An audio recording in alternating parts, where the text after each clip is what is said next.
جو دوسری مجلس قانون ساز تھی، ایک اچھا کام یہ کیا کہ 1956 کا آئین بنایا اس دوسری مجلس قانون ساز نے۔ تو طے یہ پایا کہ دسمبر 1958 یا پھر جنوری فروری 59 میں الیکشن کروائے جائیں گے قومی سطح پہ۔ مگر پھر جو حکمران تھے اس وقت کے، انہوں نے دیکھا کہ جو بائیں بازو ہے یا لیفٹ ہے، اور جو طلبہ سیاست ہے جس کا زیادہ تر جھکاؤ لیفٹ کی طرف تھا، اور قوم پرستی کی سیاست، اس کی لہر جو ہے وہ رفتہ رفتہ پھیل رہی ہے۔ 7 اکتوبر 1958 کو وزیر اعظم جو چودھری گڑھ تھے ان کو برطرف کر کے جو صدر تھے میجر جنرل اسکندر مرزا، پہلے گورنر جنرل تھے، پھر بعد میں 56 کے آئین کے بعد وہ صدر بن گئے تھے، انہوں نے اور commander in chief general Ayub Khan نے مل کے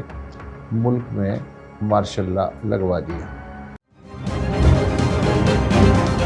آداب، میں ہوں وسعت اللہ خان۔ پچھلی بار ہم نے تذکرہ کیا تھا یہ جو فروری میں الیکشن ہونے جا رہے ہیں کہ اس کی تاریخی جڑیں جو ہیں کہاں کہاں تک پھیلی ہوئی ہیں۔ ہم نے پارٹیشن سے پہلے کے جو 1945-46 کے آخری انتخابات تھے متحدہ ہندوستان، وہاں سے ذکر شروع کیا تھا۔ اس کے نتیجے میں پاکستان کی پہلی مجلس قانون ساز اور پھر دوسری وجود میں آئی تھی، اور پھر اسی نے 56 کا آئین بنایا تھا، اور 56 کا آئین جو ہے اس کے تحت 1 مین 1 ووٹ کی بنیاد پہ جو وفاقی سطح پہ الیکشن ہونے تھے، اس میں جب رولنگ کلاس نے دیکھا کہ جو اس سے پہلے صوبائی انتخابات ہوئے ہیں ان میں نتائج ان کی مرضی کے برخلاف نکلے ہیں، تو انہوں نے کہا کہ اب بوریا بستر لپیٹنے کا وقت آ گیا ہے، کیونکہ ان کا خیال یہ تھا کہ عوام جو ہیں وہ ٹرینڈ نہیں ہیں فل فلیج ویسٹرن سٹائل کی پارلیمانی جمہوریت کے لیے، تو پہلے انہیں جمہوریت کے اسکول میں داخل کیا جائے اور انہیں خوب پڑھایا جائے، اور کنٹرول جمہوریت کے ذریعے جب وہ اس قابل ہو جائیں گے کہ جو ٹریڈیشنل مغربی جمہوریت ہے اس کو مثبت نتائج اور مثبت استعمال سیکھ لیں، تب ہم جا کے ان کو اختیار دیں گے۔ چنانچہ جب پہلا مارشل لا لگا اکتوبر 1958 میں، تو اس کے بعد ہم نے تذکرہ کیا تھا کہ جو نظام حکومت کی لیبارٹری ہے اس میں بیسک ڈیموکریسی یعنی بنیادی جمہوریت کا سسٹم جو ہے وہ ڈیولپ ہونا شروع ہوا،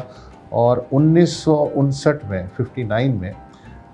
اس ملک میں پہلی بار بلدیاتی انتخابات ہوئے، اور 80,000 کونسلر جو ہیں وہ مشرقی پاکستان سے اور مغربی پاکستان سے منتخب ہوئے۔ اس کا مقصد یہ تھا، جنرل صاحب نے ساری سیاسی جماعتوں کو بین کر دیا تھا، سیاستدان اندر تھے اور وہ روایتی سیاستدانوں سے الرجک تھے، تو انہوں نے ایک اپنا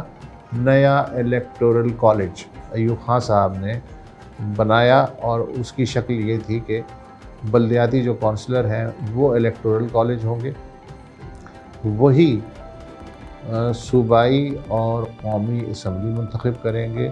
اور وہی صدر کا جو ہے انتخاب بھی کریں گے، اور یہ سب 62 کے آئین میں پرو دیا گیا یہ پورا سسٹم۔ چنانچہ جو 59 میں جو کونسلر بنے تھے انہوں نے 1960 میں فیلڈ مارشل ایوب خان کو جو ہے وہ ایک سویلین چہرہ دیا ایک ریفرینڈم میں، اور انہیں بھاری اکثریت سے صدر منتخب کر لیا ملک کا۔ پھر 62 کا آئین نافذ ہو گیا۔ پھر اسی الیکٹورل کالج نے 1964 میں ایک بار پھر قومی اسمبلی کا انتخاب کیا، اور پھر 1965 میں صدارتی انتخابات کے لیے بھی یہی الیکٹورل کالج کام آیا۔ اس وقت ایک طرف جنرل ایوب خان تھے اور دوسری طرف محترمہ فاطمہ جناح تھیں۔ محترمہ فاطمہ جناح مشرقی پاکستان سے جیت گئی تھیں،